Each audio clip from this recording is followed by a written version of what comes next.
আবার ইনশাআল্লাহ আবার আসবে আগে যেগুলো দিচ্ছে এগুলো না গাড়ি আছে। তুমি ধরো আলম ধরো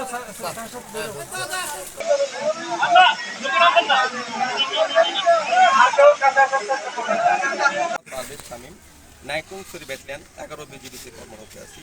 আমরা এই মানবিক সহায়তা নিয়ে যে কোনো জায়গায় পাহাড় থেকে শুরু করে দুর্গম সর্বত্র জায়গায় আমরা এই সহায়তা নিয়ে পৌঁছে যাচ্ছি।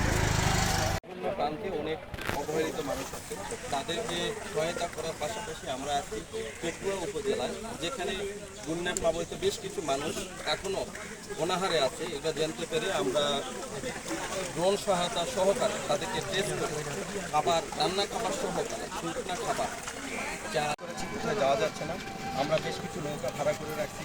পাশাপাশি এমন কিছু জায়গায় যাওয়া যাচ্ছে না যেখানে জনমানব যেতে পারতেছে না, তাদেরকে আমরা ড্রোন নিয়ে আসছি। ড্রোনের মাধ্যমে তাদেরকে টেস্ট করব এবং সেখানে আমরা এই সহায়তা করতে। এটা অব্যাহত থাকবে। এটা অব্যাহত থাকবে একদম আপ টু এটা রিকভার না হবে।